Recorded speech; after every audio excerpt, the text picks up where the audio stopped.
national news stories in detail inside of Freshly Pressed. Now, joining Kayode, Baker, and myself in the studio, we've got our panel of analysts for a Monday, and what an interesting Monday it's been so far. We hope everyone didn't get too drenched. Cheta, good morning. Welcome. How are you doing? Good morning. Excellent. You can find Cheta up on Twitter to join in the conversation as @Chickster. We have also got Ayo Esho, Ayo Esho One. Good morning. How are you doing? Good morning, Lagos. Fantastic. Great to have you with us. And last but certainly not least, we have Tunde Okufi, aka Big Cuffs, in the studio. Good morning. Morning, Folu. Excellent stuff. Now, Lagos, we have you as well. All you have to do is go over to our YouTube channel where we are live streaming right now. All right. Just go to youtube.com/smooth981FM Lagos. You'll be able to see our faces in the studio and, of course, comment on the live stream, as well as being able to comment on our Twitter handle using the hashtag.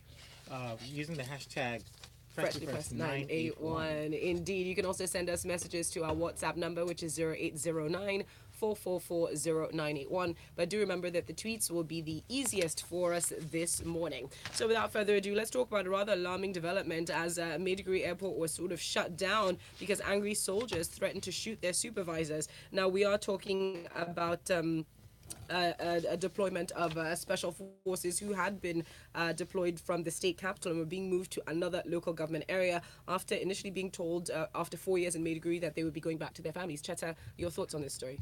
It's very worrying, but I think, see, in normal environments, mutiny, which is what this is never acceptable.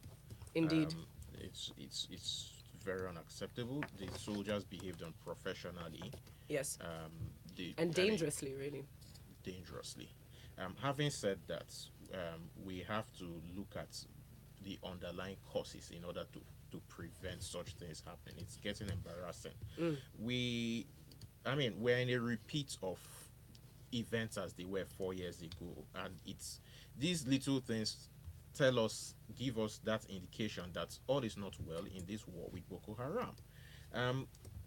On the 8th of April 2014, there was a headline in the Punch newspaper: soldiers complain of poor welfare and low morale. It's instructive that exactly the same headline repeated itself in November 2017, 22 November 2017, in the same paper. Soldiers complain of poor welfare, low morale. And in the second story, that's the one November last year, Indeed. the soldiers who have been fighting Boko Haram for a long time complained of the fact that they earn 49,000 naira monthly, get a feeding allowance of 500 naira a day, and have been on rotation in that region for years. As in, they just dropped them there and left them there. In April 2016, there was a protest by soldiers, and it forced Colonel Sani Usman, the then spokesman of the army, to issue a statement claiming that they were treated well. On 5th of November 2017, a private, Abdul Rauf Aliyu, complained that the army abandoned him after he was shot by Boko Haram. The next day, the army issued a statement to deny that, and then an unnamed soldier wrote directly to President Buhari to say that everything Private Aliyu said was true. Now, remember that the army has this habit of denying, it's kind of like the first reaction is always a denial before things. Now, so what they are doing essentially with that habit is eroding their trust capital, which is a very vital thing. And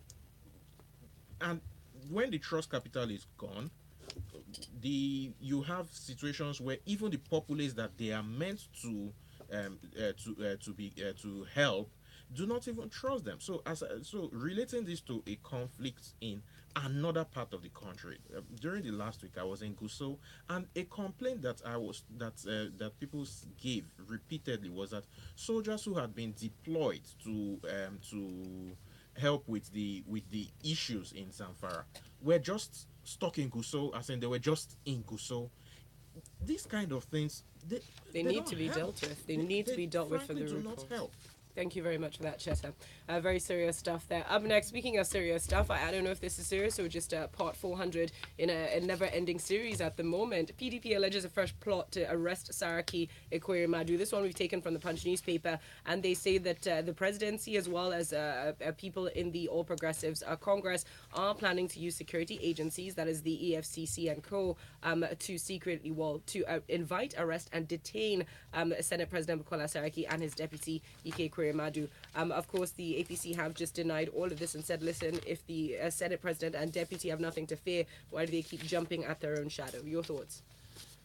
It is serious because it looks like okay, this is an allegation, so let's start from there. Thank you. Can we just point out that it's So, complete allegation and to be expected, however, as we've been seeing this running in the papers for a while. Yeah, however, if this is in any way, there's any iota of truth in it, it should be disturbing because now they begin to play dirty. Now, but it's an allegation, so I'm not going to go too much into that. But I think this boils down to both parties, or let me say, whether the PDP or the APC, trying to play also the warfare on the media. We already know that you need two-thirds to have him impeached, okay? Whether it's two-thirds of whoever is sitting, which is always debatable amongst the lawyers, I'll leave that to the lawyers, or the entire Senate, which is 73. It depends. If this is the tactics that they're trying to use, it's quite worrying.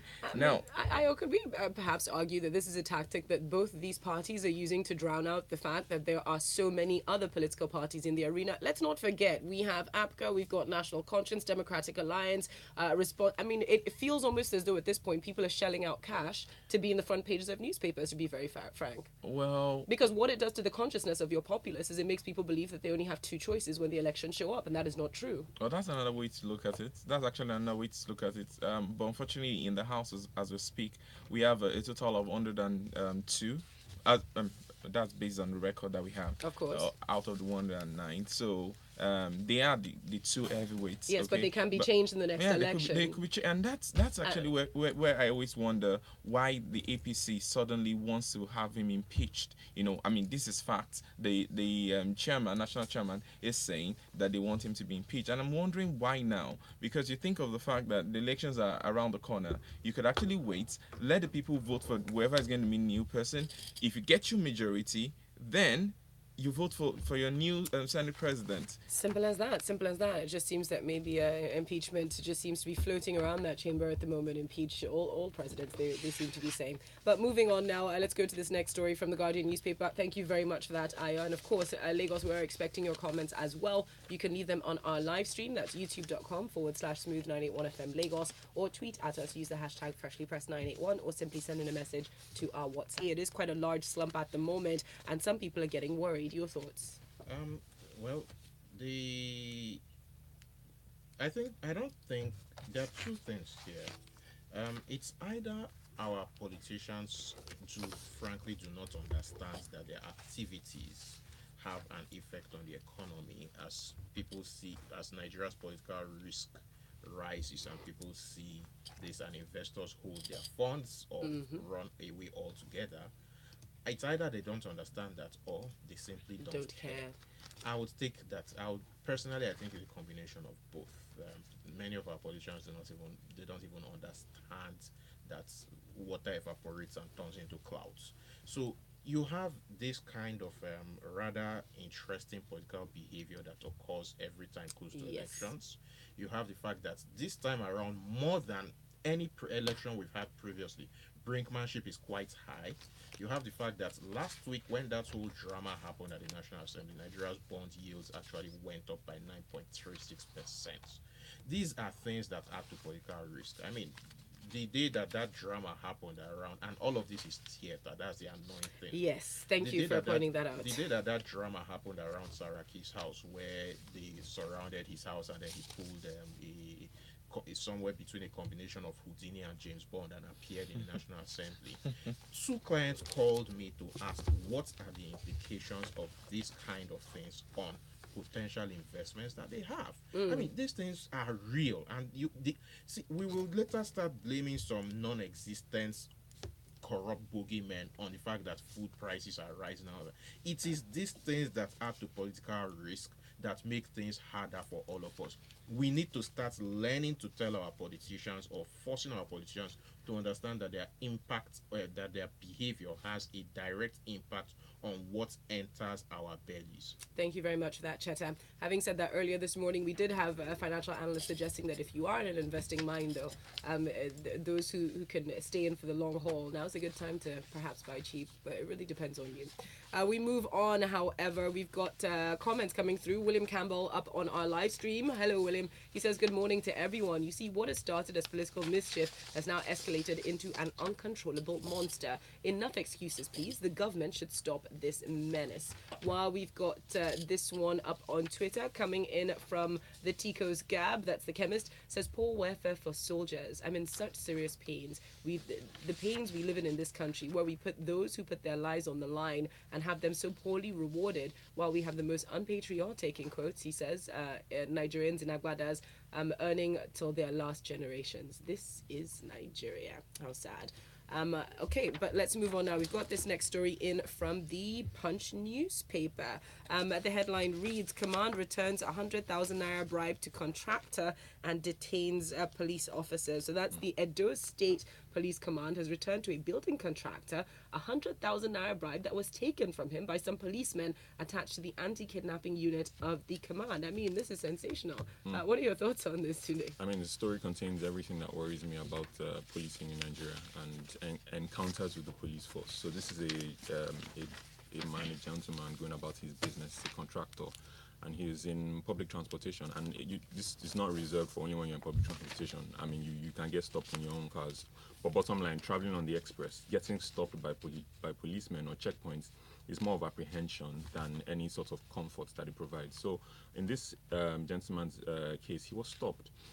And again, his personal, what's the word? His privacy was violated. Yes. Going through his mobile phone. Where everything's upside down is regular. Where they dish out slaps? How do you argue, right? So they're violating his privacy, going through his mobile phone. This is another thing that worries me. And then they see alerts. So sometimes I get paranoid and I just clear out everything on my phone. Yeah. And they're seeing alerts and they see 200K. It's practice. Yes, yes. Yeah, I mean, whether it's men of the underworld or other men of the overworld. So they see an alert of 200K on his phone and they demand half of that. Follow him to a place where they're able to extract that from him. And the only reason why this has come to light is because it was published on the pages of National Daily, right? That's the only reason. Yeah. And then obviously the police command, invites him and say, oh yeah, sorry, let's try and dive the matter. The other thing that I find particularly worrying, which is it's a bane of our society. The gentleman said, after that he didn't want to cause any trouble because he feared for his safety. He also worried about what will happen to the policemen. They had jobs before, now they'll lose their jobs. It's so painful where we start to make excuses and have pity on our oppressors. But Tunde, we do this all the time. We do it from our politics to everything. It's actually a legitimate worry, and let me explain. Mm-hmm. These are men. No one is questioning the legitimacy of the worry. Considering where we are, these are men who have been trained to shoot. Mm-hmm. We have a problem with tracking, we have a problem with identity management, we have a problem with everything. These guys will simply disappear and then like really Michael become underworld. Atiku Sure. in offer will lead the next one. It's as in Cheta, these things you can see these trajectories. It's no one is for the questioning the nation. legitimacy. Yeah. Thank But you. it shouldn't be this guy's problem. Yes. It is his problem because they may come and shoot him. I mean, simple You and see, short. if everyone thinks that way, then we'll never be productive in I'm asking solving the wrong issues. question here. Are we certain that there's a way that the moment these guys are dismissed, they will be taken straight from the dismissal room To prison? Sure. If we don't have that, then he has a very legitimate concern. Cheta, again, just to go back to the beginning, no one is questioning the legitimacy of it. It's just to say that if we keep thinking that way as a people and we keep waiting for 100% of knowing, then we will never progress in this country. And I'm saying that we shall continue thinking that way as long as there is no guarantee that those guys will be arrested. Well, let's hope we don't. Let's hope we have Okay. change thinkers out there. We've got more messages coming through up on WhatsApp before we move on to our next set of stories. This one is in from Tony Ayo. He says, He says Mr. Galadima is a disgruntled fellow sleeping, even when the APC chairman came up during his world press and started saying that the Senate president would be impeached. So please, what is the allegation here? This is an open secret. Interesting. While Shengo says the PDP allegation was perfectly timed to coincide with their by-election losses. A nice way to divert attention. But we move on to our next story. Okay, so our next story comes from Premium Times, and this one here says how kidnappers killed 4 Nigerian police officers. Like I mentioned, it's from Premium Times. So I'm coming to you with this one, Ayo.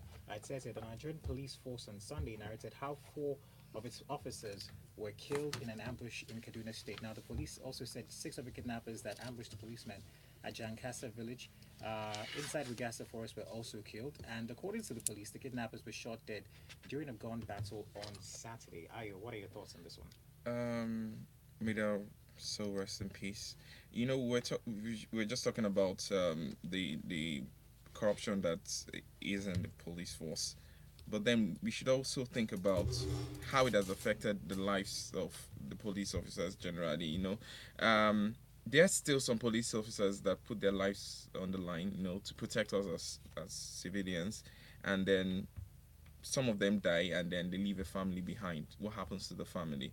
As much as it's not a good excuse for corruption, but I think it's an underlying factor to corruption in Nigeria, because everybody wants to protect their own. You know, there was a report in 2016 that 359 soldiers died in the line of duty between April 2014 to January 2014 to April 2016, and you still think about it. I mean, most of them don't really have. If you're going to go by their salaries, they'll probably not have enough savings. They will not be able to send pensions or life. What's their life assurance like? The package for that and all that, and it's painful. These are things that we need to think about. You know, most of us go on our daily businesses, and we get relatively good enough salaries, and then we're able to take care of our families. Whereas we expect the man that is meant to protect our life, the life that cannot be replenished, to pretend as though everything is fine. You know, it's sad that these people have lost their lives. I hope their family will be well taken care of. In your opinion, though, what do you think that the government can do? I mean, to support the families of these police officers? It's not news that the police is underfunded, and there was a report that 14.5 billion is needed for just the kits. Not every, I mean, we all drive, and we say the police officers, not all of them are well dressed. You compare it to everywhere else in the world, you know, just by entering the airport of Abu Dhabi or the UK or the US, you sit it, or you come and you're coming back to Nigeria. Just our immigration, not just the police force. We're talking about security apparatus generally. They're not well funded, you know, and we need to think about this very well, especially when you consider the fact that the ones that we vote into office are fatly paid, and then that discrepancy between that pay gap is ridiculous. And these are the people that are meant to secure our lives, secure our borders also, and make sure everything runs well, and then you don't pay them well. I think we need a serious sit out, and everybody really sits down. So Cheta was talking about. You're saying maybe that there should be a pay rise for these police officers. Yeah, also. and I don't want to just say pay rise, because what's going to happen is when you have a pay rise, you're going to have inflation, because everybody else will say, I want more, I want more. I'm saying that we need to really sit down and think about security in Nigeria. One of the cases that we were having with Dansuki, as much as it's illegal to keep him as long as this is going, I think it's ridiculous. But the argument then was that people were losing their lives because funds were released, but they were not allocated to the right places, and people keep dying. It's still the same uprising. As much as we can say that mutiny is not acceptable, they said the rotation had to be done within a period of 3 years, and this is the 4th year. They're still there, and there has to be, and it's normal tactics in the military. You have to refresh, so this whole thing, I think we really need to sit down and think about it. And I think some people are just ridiculously paid for doing nothing. Plenary was postponed from July to September. If not for the INEC issue, they were going to be sitting out for how long? 2 months. Okay, all right. Thank you so very much for that one. Okay, so let's move on to our next story. This one here says new revenue templates, revenue mobilization allocation and fiscal commission there to engage the NNPC and DPR and also customs. Now, the story goes from the New Telegraph. A high-powered delegation from the Revenue Mobilization Allocation and Fiscal Commission is currently on scheduled visit to key revenue agencies of the federal government preparatory to coming up with a revised revenue template authorized by the president. That's Muhammadu Buhari. Cheta, your thoughts on this one? It's in the end of the day, it's a hiding to nothing. We're in an era when revenues are actually falling, and rather than looking for ways to genuinely find other ways to get revenue, we're still going around the same old circle over and over again. We had delayed salaries, federal salaries recently because of revenue shortfall. We are for some reason afraid to really engage the NNPC. I understand why Kemi can no longer engage them. She complained bitterly about the fact, because the state governors have been complaining rather bitterly that NNPC is shortchanging the Federal Account Allocation Committee and all of that. NNPC remains a black box. We don't have their public audited accounts for how many years now. As of April, they claim that they will publish it soon, and that's that. And so basically, I think that this exercise is just a waste of everybody's time.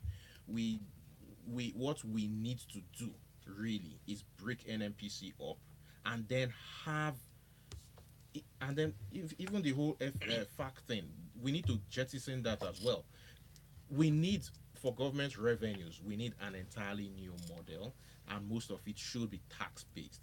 But in the first place, you can't even have proper tax base until we have proper accountability, starting with the fact that how many people occupy the geographic expression called Nigeria, how many of them are working, how many of them are able to pay tax, and all of that stuff.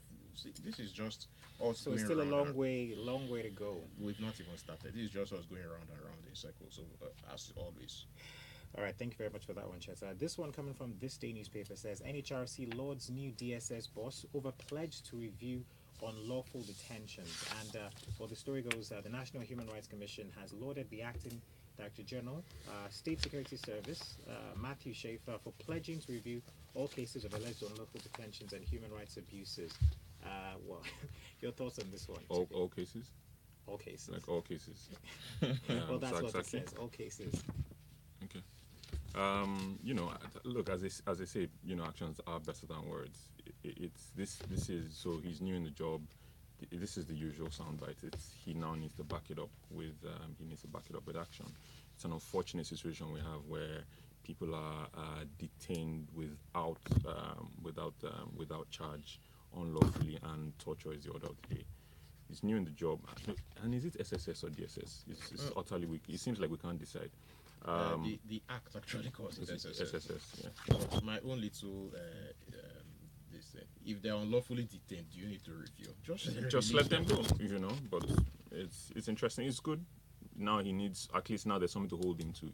So people can say, excuse me, sir, when you came in, you said you promised this and that and that. But you know what's funny about this is there's no timeline to it, so I can say not. yes, I will. But when? When? Yeah, it's not. See, this funny thing is it's exactly history repeating itself. The Director General of the DSS or SSS or whatever I want to call it was in 1984 to 85 was a chap called Mohammed Rafin Dadi, and it was very much the same thing when he was unceremoniously removed. Kind of, we found that a lot of people had vanished. Box for 2 years. No words from his family. He literally fell off the earth for 2 years. Thank you very much for that, for Cheta. Let's get back to the messages. Don't forget you can be part of our conversation as well. Use the hashtag FreshlyPress981. This one up on Twitter from Steve Obiako says, it's not just our security apparatus. Everything in Nigeria is underfunded. Health, education, etc., except political offices. This one here coming in from the chemist says, Achexter is very correct. We shall continue to worry over our safety till Nigeria is ready to identify every Nigerian investing in proper identification processes. And he further says, poor welfare for soldiers. I'm in serious pain. Okay, I think we already read that already. Also, don't forget you can send messages to 0809-444-0981 as well. Okay, so going back to some of the stories here, this one here says, 2 million petty traders in collateral-free loans. This comes from the Premium Times, and well, I don't know. It's quite interesting. It says in a determined and significant bid to further enlarge its financial inclusion agenda for all Nigerians, regardless of social class and economic status, the Buhari administration has launched an initiative under the government's enterprise and empowerment program called the Trader Money, which will empower 2 million petty traders between now and the end of the year. Your thoughts on this one? So this is good. I like it. When I saw the structure of this, I felt like this is what should have been done with the $3 to $2 million the Abacha loot, because the idea of this is you're borrowing the money, and from what I can see here, I don't think there's going to be any form of interest. There are no collaterals. There are no collaterals, but there's no mention of interest rates. There is interest. It's just a very low interest rate. So Well, if you borrow do you have- about 10,000 naira, you have to pay back 10,250 naira. Oh, so 250. Okay, that's good. That's really good. So, and 10,000 actually would go a long way in Nigeria. So there's a good one. I think there's also from 10,000. I think you can also step it up to like 15,000, then to 50,000. So depending on how your repayment is going on, it's you could ask for more. It's a good one. I actually like the idea, and I think it's a step in the right direction. What I just wonder is, how is this going to be managed in the long run? I mean, how is it going to be Dispersed? to the right set, or is it going to be really to the right set of people? Well, it's supposed to be a mobile phone application. You're supposed to be able to download it. It's targeted specifically at petty traders. But I mean, we took a brief look at this at some point last week. But today you have something you want to add? First of all, it's awfully similar to a number of schemes that are being offered already today. So you begin to wonder, really how new and how fresh is this, and why do we have such a raft of initiatives giving out suddenly, money releasing initiatives just a couple of months. But the Bank of election, Industry is also involved in this as well. And I remember So- there was heavy criticism about people saying, well, the Bank of Industry are not particularly good at giving this out. But in Yes. this situation, they partnered with commercial banks to get this done. It'll be great to see and know where the initiatives are. I know, because I know institutions that do this, so I know that this is useful, right? So I really do hope that this is for real, and that these petty traders actually get the funds, because I have seen instances where it improves their lives. That's Let's hope that it's actually, the monies voted get to the people. Let's hope that people will apply, because we have very big issues with following through on things like that. But we have to move on to our next story. Okay, so our final story for the day, it says here, it's from the Guardian newspaper, how little Onitsha Catholic school shocked the world at the Technovation. Come on, girls. You did a And great it's thing. quite interesting. Yeah, but let's tell the details of the story.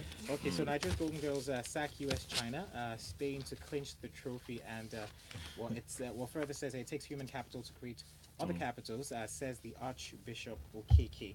Well, the story is quite lengthy though, but Yeah, your very thoughts very about long this story. I just can't get over our journalism. We sacked the other nations. But I really this is a good story. I mean, when it broke, I looked at it and I reviewed what had happened. It's an initiative focused on girls. There are a number of global initiatives trying to get the girl child or women into STEM, which is science, technology, engineering, and mathematics, with the view and idea that that's what will drive innovation and growth across the world. I mean, technology is a great leveler. Technology is what allows the little guy to compete with the big guy, if they can get themselves, if you can organize yourselves. Now, and again, it's a testament to the fact that our biggest resource is human, right? Not oil, and we need to focus on developing that a lot more. The girls did very well. For technology people who are scratching their heads and wondering that really, how did girls from some school in Onitsha, beat people at programming? It's They're problem solvers. Exactly. Now this focused more on problem solving. They used a low-code platform, which focuses more on like a graphical approach to programming and not traditional programming. So you can focus on fixing a problem, as opposed to focusing more on The tech. Coding, the tech tech and the part of it. coding required. So, and the problem they looked at fixing, unsurprisingly, was the issue of fake drugs in their community, right? So this is really good. It's laudable. We need to develop our human resource. That's no more. What else can I say? Just what would you say? Cheta, just go ahead because the you're girls will soon itching. skip Niger. I mean, You're itching. the trajectory is very clear. They will soon sack Nigeria. All right. Well, congratulations to those girls, and let this be a reminder to everybody out there who's been told that they can't, that you can. Lagos, I wish we could spend more time on this morning's Freshly Pressed, but we are officially done. Please feel free to catch the recap up on our YouTube channel. They're coming up next at 8:15. We'll be talking sports inside the locker room, and a big thank you to the gentlemen in the studio for coming through today and helping out in so many ways. We appreciate you. Loans from Page Financials. That government something is a scam.